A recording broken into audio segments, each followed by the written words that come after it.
Friends, welcome you all.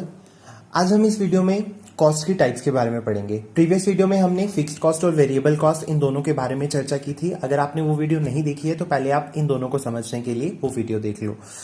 Fixed cost वो cost थी जो कि आपकी आउटपुट के साथ साथ आउटपुट के चेंज होने से चेंज नहीं होती। ये फिक्स रहती है कि मिनिमम एक्सपेंडिचर है, इतना करना ही पड़ेगा।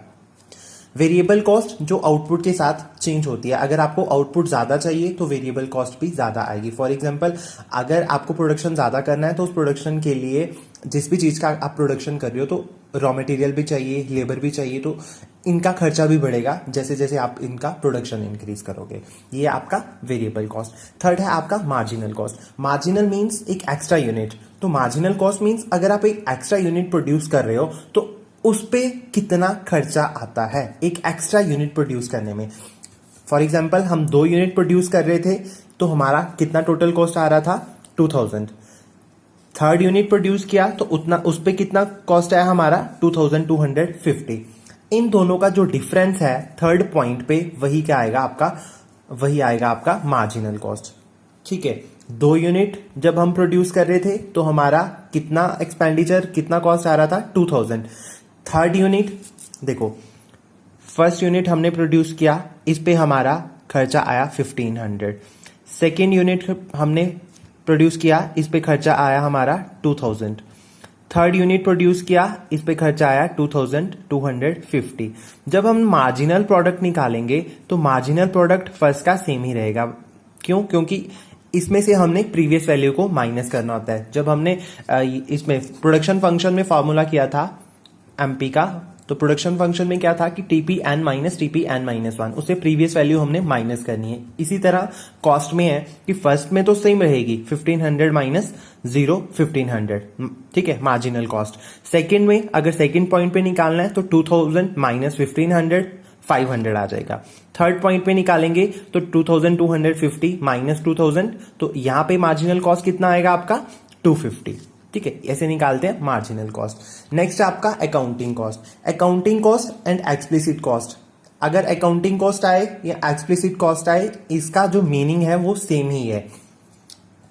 क्यों? क्योंकि अकाउंटिंग कॉस्ट वो कॉस्ट है जिसमें आप मनी, जितना भी आप खर्चा कर रहे हो मनी टर्म्स में, जितना भी एक्सपेंडिचर कर रहे हो वो सारा का सारा इसमें आएगा। चाहे वो आप वेरिएबल कॉस्ट पे कर रहे हो, चाहे वो आप फिक्स्ड कॉस्ट पे कर रहे हो, इन दोनों का एडिशन करके आपका क्या आएगा अकाउंटिंग कॉस्ट। एक्सप्लिसिट कॉस्ट भी सेम यही है कि आपका फिक्स्ड कॉस्ट और वेरिएबल कॉस्ट पे जो भी आपका खर्चा आ रहा है वो आएगा explicit cost. Means out of the pocket cost, कि जिसके लिए आप पैसे दे रहे हो किसी को। ठीक है, आप प्रोडक्शन कर रहे हो तो उसके लिए आपके पैसे खर्च हो रहे हैं, आपकी फिक्स्ड कॉस्ट लग रही है, वेरिएबल कॉस्ट लग रही है, तो इन सभी को ऐड करके क्या आएगा आपका एक्सप्लिसिट कॉस्ट। आइदर अगर आपको एक्सप्लिसिट कॉस्ट आए, अकाउंटिंग कॉस्ट आए, आप दोनों में से कुछ भी लिख सकते हो। इनका मीनिंग जो है वो सेम ही है। नेक्स्ट आ जाता है इम्प्लिसिट कॉस्ट। एक्सप्लिसिट कॉस्ट है कि out of the pocket cost, जिसके लिए आप पे कर रहे हो किसी को। ठीक है, पॉकेट में से निकाल के पे कर रहे हो क्योंकि वो प्रोडक्शन में इन्वॉल्व है। बट इम्प्लिसिट कॉस्ट मीन्स कि इसमें यहां पे out of the pocket cost नहीं आएगा। यहां पे आप अपनी खुद की सर्विसेज दे रहे हो। अगर आपका खुद की इंडस्ट्री है और आप अपनी खुद की इंडस्ट्री चला रहे हो और एज अ मैनेजर काम कर रहे हो, तो आप अपने आप को क्या सैलरी दोगे? नहीं। बट इकोनॉमिक्स में हम इसको पढ़ते हैं क्यों?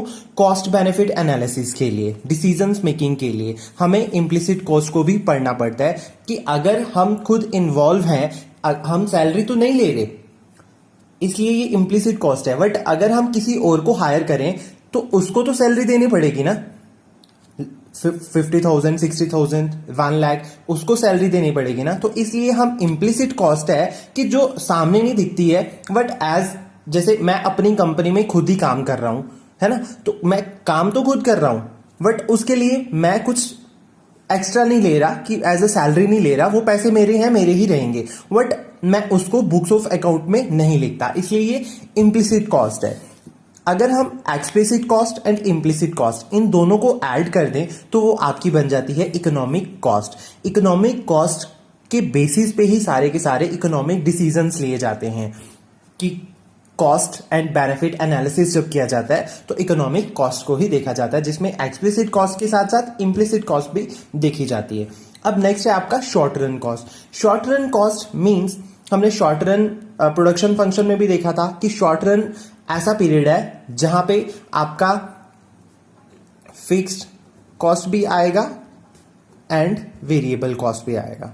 इन दोनों की जब आप स्टडी करोगे तो आपका क्या है, ये शॉर्ट रन।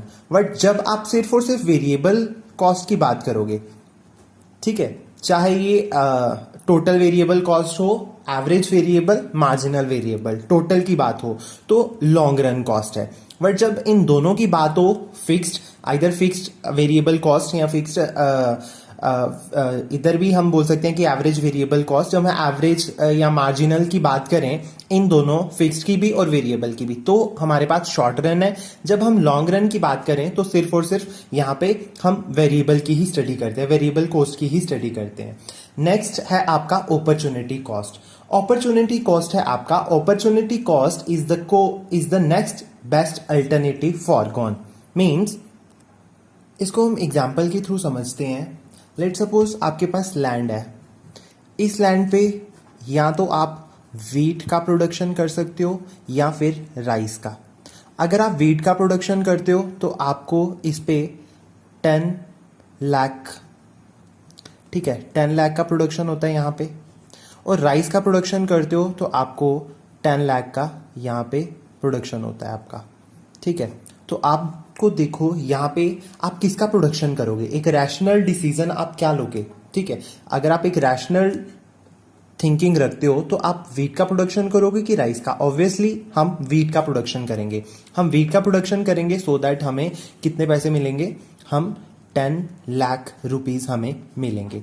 ये था हमारा बेस्ट, ठीक है, बेस्ट था कि हमने रैशनल थिंकिंग लेके हमने बेस्ट अल्टरनेटिव को चुना है। दो थे हमारे पर हमने बेस्ट अल्टरनेटिव चुना है। बट अपॉर्चुनिटी कॉस्ट क्या कहती है, अपॉर्चुनिटी कॉस्ट कहती है कि ये कॉस्ट है कि नेक्स्ट बेस्ट अल्टरनेटिव, कि इसका अगर हम ये नहीं प्रोड्यूस करें तो इसका नेक्स्ट बेस्ट अल्टरनेटिव कौन सा होगा, राइस, जिसपे हमें 8 लाख रुपीज मिलने थे। तो इसलिए अपॉर्चुनिटी कॉस्ट का मतलब है कि हमारे पास जो बेस्ट है वो तो उसको हमने सिलेक्ट कर दिया, बट इसका जो अल्टरनेटिव है वो आपका अपॉर्चुनिटी कॉस्ट है।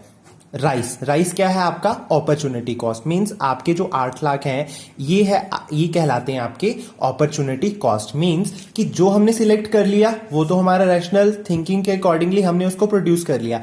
बट अब यहां पे इसमें से अपॉर्चुनिटी कॉस्ट क्या आएगी, अपॉर्चुनिटी कॉस्ट आएगी 8 लाख की, जो हम अगर ये ना प्रोड्यूस करते, किसी कारणवश अगर हम ये ना प्रोड्यूस करते हैं तो हमें हमारा नेक्स्ट बेस्ट अल्टरनेटिव कौन सा होगा, राइस। हम उसके बाद क्या प्रोड्यूस कर सकते हैं, राइस। अगर हम ये ना प्रोड्यूस कर पाए तो अगर इन दोनों में से सिलेक्ट करना होगा हम इसको ही करेंगे।